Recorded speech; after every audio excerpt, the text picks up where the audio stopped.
ॐ नमः सिद्धेभ्यः।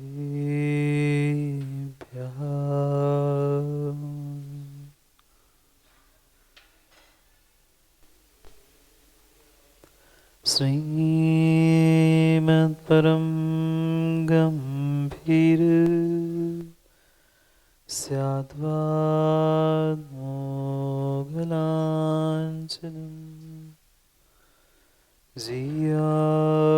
त्रैलोक्यनाथस्य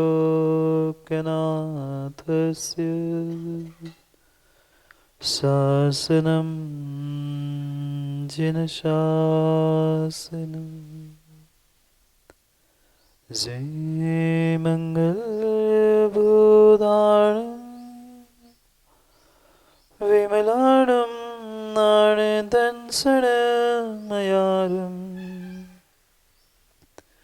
तैलोयसेयाडं नमोऽस्यासवसीताडं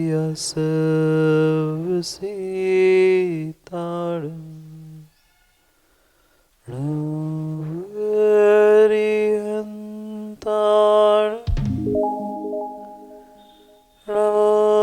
सिद्धाणं नमो आयर्यणं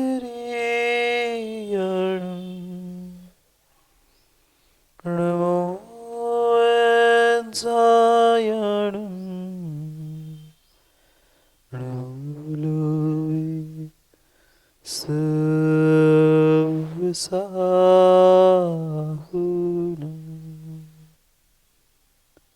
अनंत अनंत परम सिद्ध भगवान की 1008 श्री आदिनाथ भगवान की परम पूज्य आचार्य भगवान कुंद कुंद स्वामी की परम पूज्य आचार्य भगवान गुरुवर विशुद्ध सागर जी महाराज के सनातन जैन धर्म की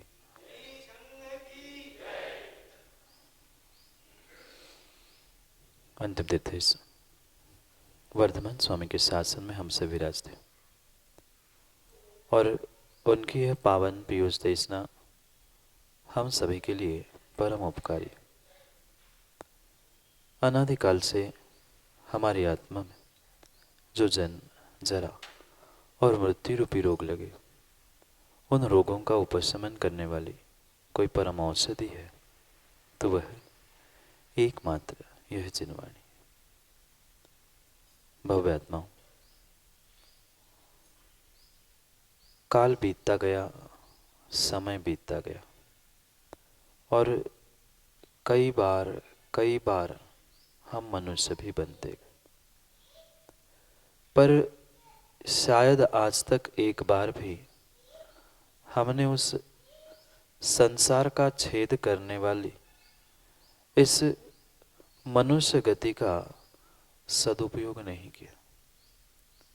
अगर शायद किया होता तो पुनः पुनः हमें इस संसार में और चतुर्गति में भ्रमण नहीं करना। क्या कारण था? किसी दूसरे व्यक्ति ने हमें रोका था? कोई घर परिवार के लोग, समाज के लोग? कोई नहीं। अगर भगवान बनने से और अपने आप के कल्याण से कोई रोकने वाला है तो उसका नाम है मैं स्वयं। और जहां भी जब भी मैं टकराता है वहां वहां मैं नष्ट होता हूं। पुनः समझना, जहां जहां मैं टकराता हूं वहां वहां मैं नष्ट होता हूं। मैं का अर्थ मात्र मैं स्वयं नहीं, मैं यानी जो मेरी मान कसाय टकराती है, मेरा अहम टकराता है, तब तक मैं स्वयं से दूर होता। और जो व्यक्ति स्वयं से दूर होता है वह कभी भी स्वयंभू भगवान नहीं बन सकता। स्वयंभू बनने के लिए, भगवान बनने के लिए हमें स्वयं के पास पहुंचने की आवश्यकता है। और हर व्यक्ति स्वयं के पास पहुंच सकता है तभी जब भीतर के अहम को दूर करे। इतना इतना बड़ा अहंकार प्रत्येक जीव के भीतर बैठा है जो उसे स्वयं की भी पहचान नहीं करने दे रहा है और ना सच्चे देवशास्त्र गुरु की भी वह पहचान करने दे। कारण कितना ही माँ बाहर खोज लेना, पर अगर इस चतुर्गति के भ्रमण का कोई कोई साधन है तो वह छोटा सा अहम है। और वही वही अहम मुझे आज तक इस संसार में रुला रहा है, दुख और दुख दिला रहा है। हर व्यक्ति जानता है कि मान कसाय करना, अहंकार करना ये अच्छी बात नहीं है, पर व्यक्ति जितना जानता है अध्यक्ष जी उतना मानता नहीं है, और जितना मानता है उतना जीवन में उतारता भी नहीं। और यही गलती रही पंचम काल में आने वाले उन इंसानों की कि उन्होंने जाना तो बहुत था पर मानने का प्रयास नहीं किया। पहले तीर्थंकर के समूह शरण में जाकर भी जानने वाला कौन?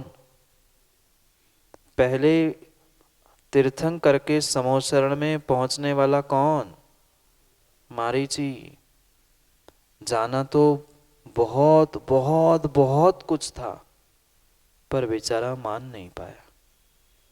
नहीं पाया क्योंकि भीतर की मान कसाय नहीं जा पा रही थी। और ये मान कसाय जब जब टकराती है वह पूरा जीवन बर्बाद कर देती है। ये मनुष्य पर्याय का ही प्रतीक है या मनुष्य पर्याय में जन्मे हैं। ये साक्षात ये मान कसाय के साथ ही जीव मानव जन्मता है। क्योंकि कहते भी है मानव, इंसान हो ना आप लोग, इंसान नहीं है, मानव नहीं हो, मानव। 3 शब्दों को समझना दादा, मान व। मान और बढ़ती है जहां वही मानव है। और उस मानव ने मान को नहीं माना, इसलिए वह संसार में अनादिकाल से घूमता आया है और अभी भी शायद नहीं मानेगा तो आगे कोई कोई साधन उसे सुलझने के लिए और उलझने के लिए दोनों भी मिलने वाले। कितने कितने हम पर विकल्पों में उलझकर, कितने पर पदार्थों में उलझकर अपनी दृष्टि को खराब कर लेते हैं और उस छोटे से पर दृष्टि के पीछे अपने भीतर उस कषाय को लेके बैठते। उसने ऐसा किया था, ये ऐसा था, वो वैसा नहीं था, मैं भी कुछ हूं। जहां जहां मैं अपने आप को सब कुछ मानता रहा वहां वहां मैं अपना सर्वनाश करता रहा। अपने आप को तो मानना था। महान महान आचार्य भगवंत कुंद कुंद स्वामी जैसे उन्होंने ये तो बोध किया, अपने आप को तो जानो, स्वयं को पहचानो, पर स्वयं के अहम को नहीं, स्वयं के स्वरूप को पहचानो। हम अपने रूप को, अपने रंग को, अपने धन को, अपने वैभव को, पता नहीं जो वास्तव में मेरा स्वरूप नहीं था, ऐसे उस स्वरूप को अपना मानते मानते मानते हम स्वयं से दूर हट गए उस अहम के पीछे। मेरा सुंदर रूप, मैं ऐश्वर्य संपन्न हूँ, मैं इतना बलवान, कितने कितने प्रकार के मद करते करते करते हमने अब इस पर्याय से दम तोड़ दिया। दम क्यों टूटे? पर्याय में मनुष्य पर्याय, जो मनुष्य पर्याय मुझे भगवान बनाने के लिए कार्यकारी उपाय थी, यही एक ऐसी मनुष्य पर्याय थी जिससे हम भगवत्ता प्राप्त कर सकते थे, पर उसमें भी आकर हमने दम तोड़ दिया। क्यों? दम के पीछे मद था। एक एक शब्द शब्द जो है उसे समझने की आवश्यकता है। अगर हम इंसान बन के भी इंसानियत का दम तोड़ रहे हैं तो उसके पीछे मेरा मद है, अहम है। ये सबसे बड़ा वहम है हम सभी का कि हम जो कुछ भी है संसार में हम ही सबसे बड़े हैं और हम ही सबसे अच्छे हैं। अगर ये अहम मुझे अभी भी नहीं समझ में आ रहा, अभी भी उस अहम के वहम से हम दूर नहीं हो पा रहे हैं, तो जीवन में कल्याण करने वाले नहीं। जब तक उस मारीची के जीव को अहम और वहम सताता रहा, वह स्वयंभू नहीं बन पाया। कब बना? क्या मां निमित्त नहीं मिला था? पहले इस युग के पहले तीर्थंकर आदिनाथ भगवान जैसा निमित्त मिला था, समझाने वाले भी मिले थे, पर जो समझना ही नहीं चाहता था उसे कौन समझा सकता? किसके कारण समोशरण छोड़ के गया? किसके कारण गया? मात्र छोटा सा अहम ही था, मैं भी तो तीर्थंकर बनने वाला हूं, मैं क्यों दूसरे तीर्थंकर के सामने हाथ जोड़ूं? बस इतना सा अहंकार कितनी कितनी पर्यायों में घुमाता रहा। कौन सी पर्याय नहीं प्राप्त की? उस एकेंद्रिय अकव्य की पर्याय से लेकर वह बड़ी बड़ी पंचेंद्रिय की वह शेर जैसी पर्यायों में भी घूमता रहा। दूसरों को नहीं, हमें अपने आप को टटोल के देखना है कि मेरे भीतर वह कषाय की कितनी सत्ता है। एक मान ही कषाय नहीं, कभी क्रोध, कभी मान, कभी माया और कभी लोभ। प्रतिपल प्रतिपल जो इन चार कषायों के निमित्त से हमारा जो दिन निकलता है, हमारी जो पर्याय निकलती जा रही है, व्यक्ति को बोध नहीं है कि हमने ये कितने कितने अनमोल क्षण मात्र और मात्र अपने कषायों के पीछे, और कषाय नहीं की तो इंद्रियों के विषयों के पीछे, दो ही के पीछे हमने इस धन्य मनुष्य पर्याय, दुर्लभ मनुष्य पर्याय को बर्बाद किया है। मेरा स्वयं का वह अहंकार, मेरा ही स्वयं का वह क्रोध, मान, माया, लोभ रूप परिणाम मुझे स्वयं को खाए जा रहा है। कोई ब्रह्मांड में ऐसी शक्ति है ही नहीं है जो हमें परमात्मा बनने से रोक रही है। कोई है?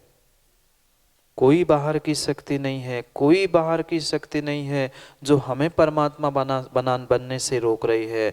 शक्ति मेरे भीतर थी, जो मेरी विषय कषायों की शक्ति मेरे भीतर थी, और उस विषय कषायों के निमित्त से प्रतिपल, प्रति समय, प्रतिदिन मैं जो झुलस रहा हूं, उसके कारण से ही मैं अपने स्वयं का कल्याण नहीं कर पा रहा। और जब तक मैं अपने इस मनुष्य पर्याय का कल्याण नहीं करूंगा, मनुष्य पर्याय का बोध भी नहीं करूंगा, तब तक कभी भी हम भगवान बनने वाले नहीं हैं। भले ही लाख कोई कहता रहे कि भगवान आत्मा है, भगवान आत्मा तो है, पर भगवान आत्मा को पहचानोगे कैसे? जब तक ये बहिरात्मपने का जो आवरण उस पे चढ़ा है, उस आवरण से दूर हुए बिना हम अंतरात्मा नहीं बनेंगे, और अंतरात्मा नहीं बनेंगे तो परमात्मा तो बहुत दूर की बात है। जब तक पर वस्तु के प्रति, पर व्यक्ति के प्रति चाहे राग है चाहे द्वेष, क्योंकि दो ही कारण है, एक राग नहीं तो द्वेष। जहां जहां स्वार्थ की पुष्टि हो रही है, जहां जहां मेरी मान कषाय पुष्ट हो रही है, वहां व्यक्ति राग करता है, और जहां अपनी मान कषाय स्वार्थ पुष्ट नहीं होता है, वही द्वेष कर बैठता है। ये राग द्वेष ही हमें छोड़ने का पुरुषार्थ करना है। छोटी छोटी बातों में लेकर माँ राग द्वेष नहीं करते ना, और उस राग द्वेष के पीछे कितनी सारी मायाचारी, नहीं जानते आप मायाचारी? बोलो ना माताओं, मायाचारी आप लोग तो जानते ही नहीं होंगे। वो मायाचारी के पीछे के कारणों को भी तो समझो, और मिले हुए साक्षात कार्य को भी तो देखो। ये मनुष्य पर्याय में भी स्त्री पर्याय मिली है, ये मात्र और मात्र सर्टिफिकेट मिला है कि आपने धर्म करते हुए भी मायाचारी की थी, जिसका ये प्रतिफल है मनुष्य बन के भी स्त्री बनना पड़ा। अभी भी सोचने समझने के लिए हमारे पास समय है, समझ है।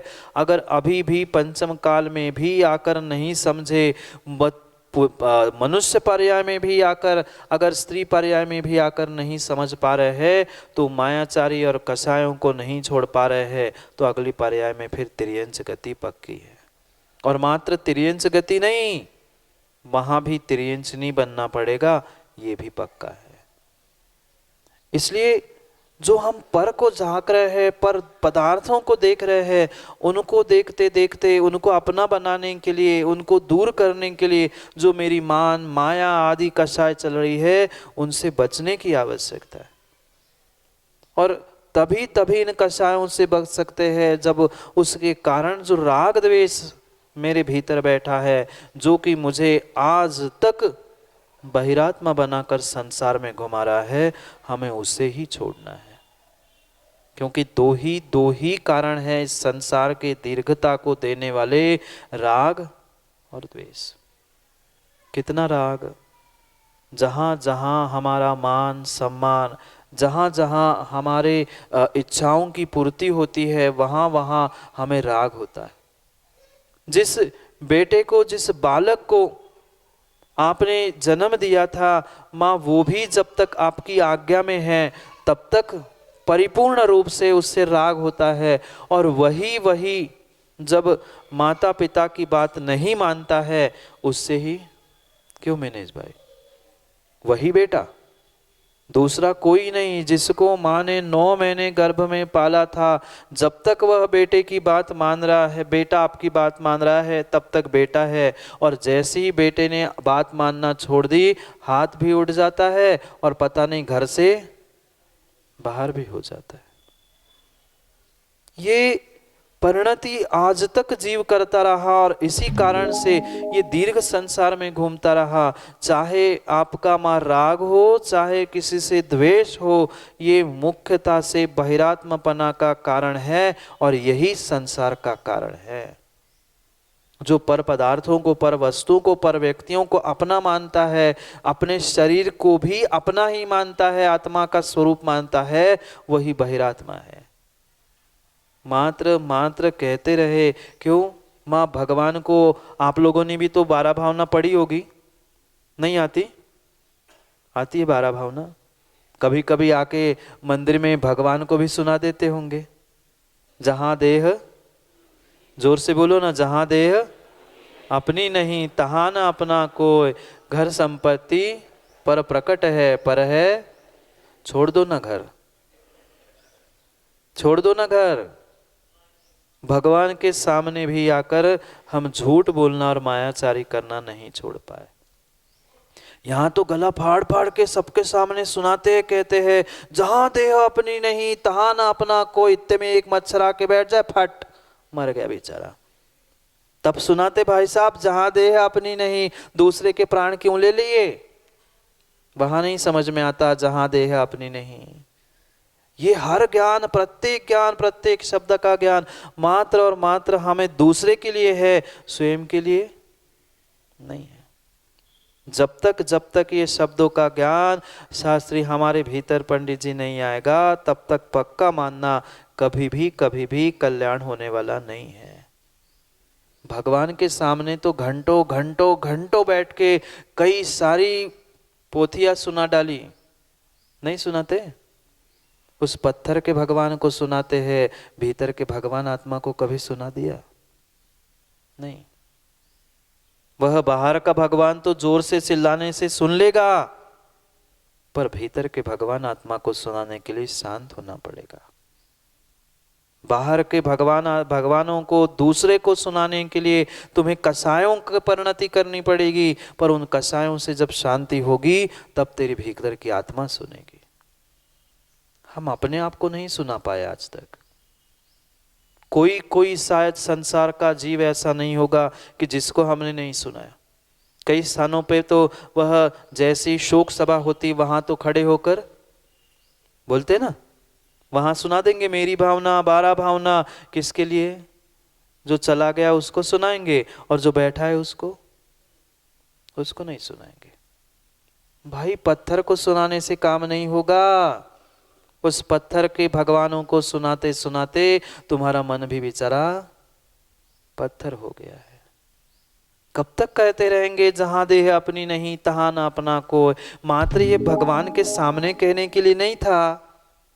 यही तो समस्या हुई जीवों के साथ, जहां जो काम करना था वहां वो नहीं करते हैं, और जहां नहीं करना था वहां वो कर। 12 भावना घर में पढ़नी थी, वहां से वैराग्य होने के लिए मंदिर में आके पढ़ने लगे, सिर्फ आजकल मंदिर से ही वैराग्य हो गया है। वैराग्यों से ही वैराग्य हो गया है, देवशास्त्र गुरु से ही वैराग्य हो गया। हमें नहीं जाना, क्यों? क्योंकि जहां जो नहीं करना था वहां वो कर रहे हो, और घर में बैठ के 12 भावना पढ़नी थी वो नहीं पढ़ पा रहे, उससे राग कर रहे हैं। और यहाँ वैरागियों से, देवशास्त्र गुरु से वैराग्य धारण। समय पर समय के काम को, स्थान पर स्थान के काम को करने की आवश्यकता है। हम अन्यथा कहीं भी कुछ भी करते रहेंगे तो कभी भी मात्र और मात्र उन पोथियों को पलटने से बोधि होने वाली नहीं है। उन पोथियों में जो बोध था, उस बोध को जीवन में धारण करते हुए जब रत्नत्रय को प्राप्त करेंगे तब वो बोधि मिलेगी। ठीक है, नहीं बोधि प्राप्त कर पा रहे हैं, बहुत बड़ी है, हमारी उतनी औकात नहीं है कि हम रत्नत्रय धारण करें, पर कम से कम रत्नत्रय नहीं धारण कर पा रहे हैं तो कम से कम रत्नत्रय धारण करने वालों के चरणों में तो बैठ सकते हैं। नहीं रत्नत्रय महाव्रत धारण कर पा रहे हैं, कम से कम अणुव्रत धारण करें। अणुव्रत भी नहीं कर पा रहे हैं, कम से कम श्रावक जैन बनने के लिए अष्टमूल गुण तो धारण करे। पर कहाँ समय है, कहाँ समय है? वह बस सुबह हो गई, नहाया धोया, धोती दुपट्टे पहने, क्या किया? आए, एक आध कलश ढार दिया भगवान पे, एक थाली से दूसरी थाली में द्रव्य चढ़ा दी, हो गई पूजा। जय जय नाथ परम गुरु होए, घर घर जाके गरम गरम लोची पुड़िया होए, हो गया कल्याण। विचार करने जैसी बात है कि घंटों घंटों हम भगवान के सामने खड़े होकर, कितने साल हो गए दादा, कितने साल हो गए? 40 साल, 50 साल तो कम से कम हो गए। इतने इतने इतने इतने इतने बार चरण भगवान के घिस लिए कि भगवान के चरण तो घिस गए, पर हमारे कर्म, हमारे पाप कुछ नहीं घिस पाए। क्यों? क्योंकि प्रत्येक कार्य में हम कसाय से साथ करते रहे। हम यही सोचते रहे कि हम कर रहे, मेरी प्रशंसा हो, मैं इसलिए मंदिर जाता हूं, मैं इसलिए दान देता हूं कि मैं नहीं जाऊं तो कौन का कहे, मैं ही नहीं करूंगा तो फिर कौन कहेगा, कौन कुछ कहेगा। तो अगर इस परिणति के साथ हमने कोई भी क्रिया की है तो मां विश्वास मानना कर्मों की निर्जरा नहीं है, और तुम्हारी क्रिया करने का तुम्हें कोई फल भी मिलने वाला नहीं। बहुत बहुत बहुत सोच समझ के हमें निर्णय करना होगा कि हमें अपने जीवन के उत्थान के लिए क्या करना है। पर ऐसी जिज्ञासा कभी भीतर उठती ही नहीं है, कभी भीतर प्रश्न ही नहीं आता है। हमने तो इतने में ही संतुष्ट हो गए, इतने में ही खुश हो गए। हम तो सुबह उठते हैं ना महाराज, रोज जाते, अभिषेक करते, पूजा करते, टाइम मिला तो शाम को जाके स्वाध्याय भी कर लेते हैं। 2-4 आते हैं बूढ़े पुराने, उनको सुना दिया, माइक लगा दिया, हो गया हमारा काम। इतने से कर्मों की निर्जरा होके तुम भगवान बनने वाले नहीं हो। पाप 23 घंटे, पाप 20 घंटे, और पुण्य 2-4 घंटे में भी पता नहीं कितना मन लगता है, कितना कहाँ लगता है। कैसे काम बनेगा? कैसे जीवन का उत्थान होगा? कैसे हम आत्मा से परमात्मा बनेंगे? स्वयं को विचार करने की आवश्यकता है। अगर हमें आत्मा से परमात्मा बनना है तो पहले अपने बहिरात्मपना को छोड़ना होगा। बहिरात्मपना तभी छूटेगा जब हम अपने भीतर के राग द्वेष को छोड़ते हुए उन विषय और कषायों से दूर हो पाएंगे। कोई दूसरा अध्यक्ष जी हमें समझाने आने वाला नहीं है, और कोई धोखे से समझाने आ भी गया और मारीची जैसे अहंकार में हम जीते रहे तो वह पुनः पुनः इसी संसार में भटकना पड़ेगा। इसलिए निर्णय करे, विचार करे कि अब बहुत हो गई, बहुत हो गई, अब तो थोड़ा सा समय श्रेणिक दादा बचा है, बहुत गई, थोड़ी बची, थोड़ी भी चली जाए। जब थोड़ी जानी है तो थोड़ा सा और सोच ले, विचार कर ले। जो करते आए हैं उसे बंद नहीं करना, पर जैसे भगवान पत्थर के भगवान को सुनाते हैं, 50 बार उनको सुनाते हैं तो एक ही बार अपने आप को सुना लो। 4 घंटे भगवान के लिए, देवशास्त्र गुरु के लिए दे रहे हैं, तो 4 मिनट ही अपने आप के लिए दे, तभी कुछ काम हो सकता है, अन्यथा कार्य फलीभूत होने वाला नहीं है। निर्णय करने का समय है, क्योंकि छठे काल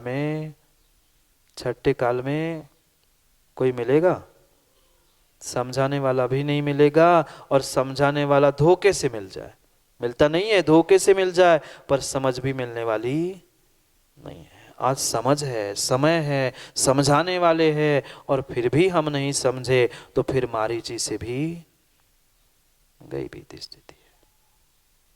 सोचे विचार करें और निर्णय करें, क्योंकि समय हो गया है, समय हो गया है, हमारे समय को समझने का समय हो गया है, समय हो गया है। संतोष नाम है ना, संतोष भाई, समय हो गया है। सोचो विचार करो, जहां जन्मे हो वहां के नहीं बचे तुम। यहाँ आते हैं तो ऋषभ भाई, शरद भाई कहते, अरे ये सागर वाले आ गए। अभी बुलाया था ना, सागर वाले आए श्रीफल चढ़ाने, सागर वाले हो गए। सागर जाते तो बेचारे गौर झामर के कहलाते हैं, ना होता है के, ना होता है के, सोच लो। ऐसा कहते, मुझे पता नहीं है, ना घर का ना, ऐसे ही बोलते हैं, ऐसे ही है। फिर सोच लो, इस पर्याय में तुम यहाँ जहाँ जन्मे जहाँ के हो वहां के नहीं कहलाने लग गए, अभी जहाँ हो वहां के हो, वहां जाते हो तो यहाँ के हो, फिर ना घर का ना कौन। मैं बाकी कुछ नहीं कह रहा हूं, आप समझदार। वो अकेले उनकी स्थिति नहीं है, सभी ऐसे है, सभी की स्थिति ऐसी है। कोई कहाँ से आया, कोई कहाँ गया, भले ही तुम यहाँ रहो, पर विंध्यवास लगाइए नाम के पीछे। ये सबकी स्थिति ऐसी है, कोई यहाँ पर जन्मा है ही नहीं है, पता नहीं इस भव का ही, इस पर्याय का ही हमें ठिकाना नहीं है, फिर भवों से कहाँ कहाँ भटकते आए, फिर भी कह रहे समय नहीं हुआ है। समय हो गया है, इसी पर्याय में तो एक जगह के नहीं हुए, कितनी पर्याय बीत गई भटकते भटकते, अब भी समय हो गया है, समझ जाओ। अभी नहीं समझोगे, अभी नहीं समझोगे तो पुनः आगे कोई समझाने आने वाला नहीं है। अपनी मान, अपना क्रोध, अपनी विषय कसायों को जीतने का पुरुषार्थ करो। उस विषय कसायों को जीतोगे तो राग द्वेष से दूर होगे, और राग द्वेष को जीतोगे तो विषय कसायों से दूर होगे। क्योंकि इनके निमित्त से ही हम आज तक बहिरात्मा बनते आए हैं। बहिरात्मा से पंचम काल में भले ही हम परमात्मा ना बन पाए, पर क्या अंतरात्मा नहीं बन सकते? क्या सम्यक दर्शन भी प्रकट नहीं कर सकते? करने के लिए तो बहुत बहुत कुछ कर सकते हैं, पर करने की ठाननी भी तो पड़ेगी। हम सोचते ही नहीं है, विचार ही नहीं करते हैं कि हमें जीवन के उत्थान के लिए और भी कुछ करना है। हम इतने छोटे छोटे कार्यों में संतुष्ट होकर रह गए हैं कि बस हमने पूजा पाठ कर लिया, ये कर लिया, वो कर लिया, स्वाध्याय हो गया, हमारा काम हो गया।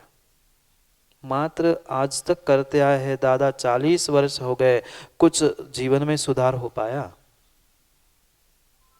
शायद नहीं। कोई हाँ नहीं कह पा रहा है, पर अपने आप को टटोल के घर जाके सोच लेना, विचार कर लेना कि 50 साल से हम कार्य करते आए हैं, कितना जीवन में सुखी हो पाए? कुछ अपनी व्यक्तिगत स्थिति सुधर पाई? नहीं। दिन ब दिन वृद्धावस्था में तो और ढलते जाएंगे, और ढल जाएंगे, तो फिर और क्या स्थिति होगी? डॉक्टर सोचना होगा। हो गया सब कुछ, हमने पर पदार्थों के लिए, पर द्रव्यों के लिए, पर जीवों के लिए सबकी सब व्यवस्था कर ली, अब अपनी भी तो व्यवस्था देखे, अपनी स्वयं की व्यवस्था हम सोचे कि हमें अपनी व्यवस्था कैसे बनानी है। क्योंकि जब तक हम व्यवस्थित नहीं होंगे, दुनिया की व्यवस्था बनाने से अध्यक्ष काम नहीं होगा। सबकी व्यवस्था के साथ अपनी व्यवस्था भी जरूरी है, तभी वह व्यवस्थित होने के लिए कार्यकारी है, अन्यथा नहीं। समय हो गया है। विवेक भैया नाम है ना, विवेक जी, समय हो गया है। विवेक अगर भीतर आ जाए तो ये मनुष्य पर्याय भी धन्य हो जाएगी, अन्यथा जो है सो है। इसलिए समय को समझे और अपने जीवन के उत्थान के लिए उन विषय कषाय, राग द्वेष आदि से दूर होते हुए भीतर से ही निर्णय कर ले कि बस अब बहुत हो गई, खूब सुनी दूसरों की, खूब सुनाई दूसरों को, अब कभी एकांत में बैठकर अपने भगवान आत्मा को और अपने आप को समझने की और समझाने की आवश्यकता है। करेंगे पुनः समय पे समय की चर्चा, क्योंकि समय तो हो ही गया है। क्या करें, जितना समय है उतने ही समय को हमें समझना है। पुनः जब जहाँ जैसा समय मिले उस समय को पुनः समय पर समझने का प्रयास करेंगे। अभी बहुत कुछ समझना है, जिसको कोई विकल्प हो वह समाधान भी प्राप्त कर सकता है। करेंगे पुनः समय पर समय की चर्चा, क्योंकि समय पे किया गया काम समय को दिलाता है। बोली भगवान महावीर स्वामी की।